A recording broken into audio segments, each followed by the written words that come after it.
Everyone, आप सभी ठीक होंगे और मैं भी ठीक हूँ। यह स्टोरी का लास्ट पार्ट है। अब आगे स्टोरी का नाम चाहत के उस पार, एपिसोड 26, नई सांसें नया सवेरा। अब आगे शुरू करते हैं। स्थान दिल्ली एयरपोर्ट। समय 24 घंटे बाद ज़ारा इंडिया लैंड करती है। वो सीधे श्रीनगर के लिए फ़्लाइट पकड़ती है। स्थान श्रीनगर हॉस्पिटल आईसीयू। समय दोपहर 3 बजे। ज़ारा आईसीयू के बाहर खड़ी थी, कांच के उस पार रिया को देख रही थी। नालियाँ, मशीनें, एक चुप दुनिया। उसने हाथ कांच पर रखा। रिया, मैं आ गई हूँ। तुमने वादा किया था ना, तू मुझे कभी अधूरा छोड़कर नहीं जाएगी। तभी रिया की उंगलियां जरा सी हिलीं। नर्स चौकी और डॉक्टर को आवाज़ लगाई।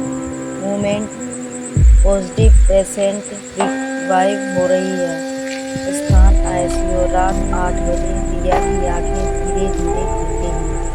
सबसे पहला चेहरा धुंध में ज़ारा का। रिया बहुत धीमे से बोलती है, ज़ारा आंसू रोकते हुए।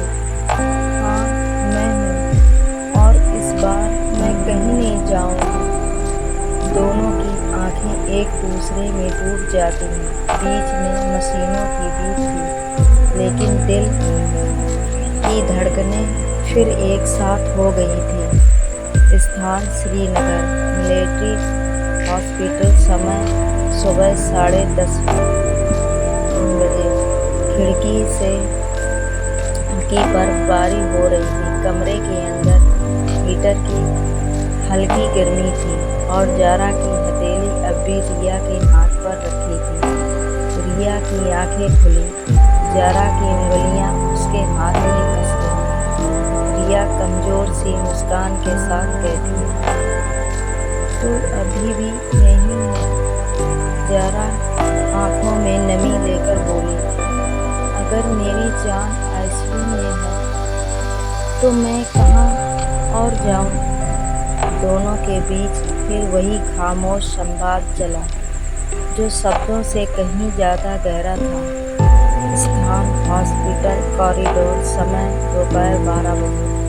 डॉक्टर ने ज़ारा से बात की। रिया रिकवर कर रही है।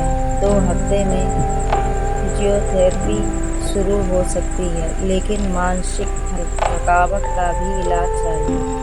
उसे सिर्फ प्यार की ज़रूरत है। ज़ारा,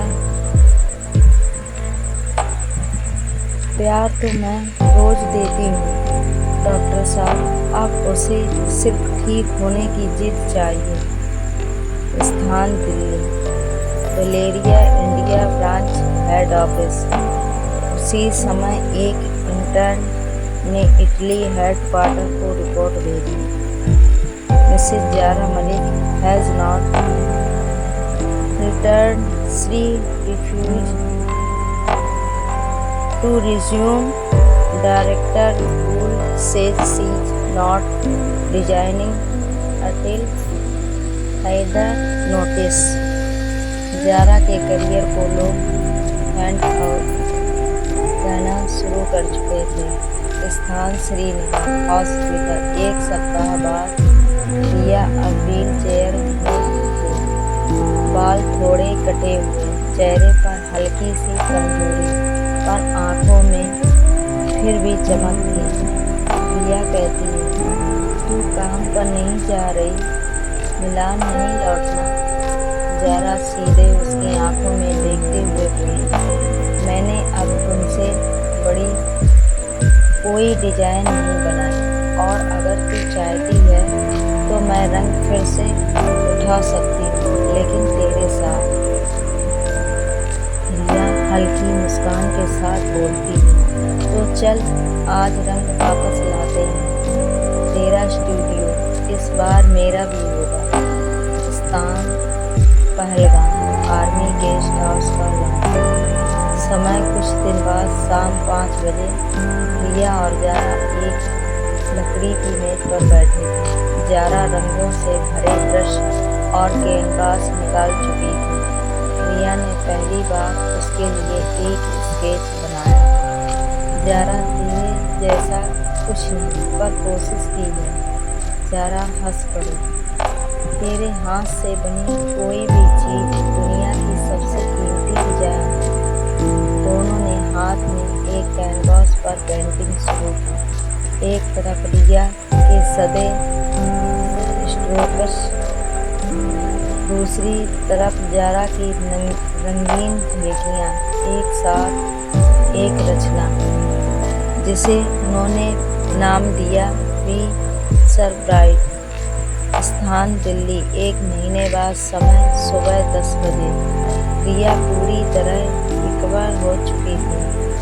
उसका IAS रजिस्ट्रेशन फिर से एक्टिवेट हो गया था। जारा ने गैलेरिया फैशन को छोड़ा और इंडिया में जारिया नाम से खुद की ब्रांड शुरू की, जहां पहला लॉन्च इवेंट दिल्ली में रखा गया। स्थान जारिया स्टूडियो, एग्नारल। नाइट लाइट्स, मीडिया, कैमरे, लेकिन सबसे चमकदार थी वो 2 औरतें।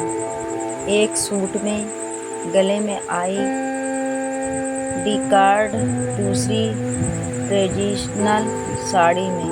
उसके स्केच पैड के साथ मंच पर जारा ने माइक उठाया।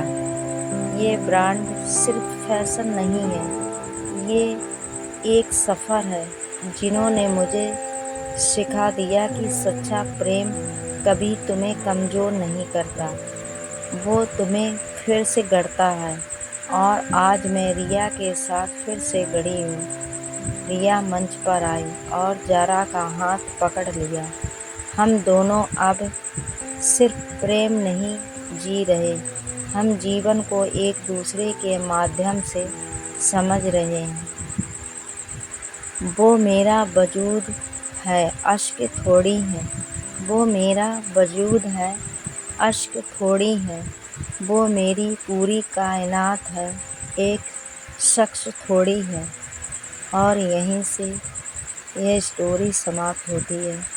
अब एक और स्टोरी के साथ हाजिर होंगे। कृपया आप सभी अपना प्यार और सपोर्ट बनाए रखें। मुझे भी अच्छा फील होता है। बड़ी मुश्किल से अपने वर्क से टाइम निकाल कर स्टोरी ला पाती हूँ।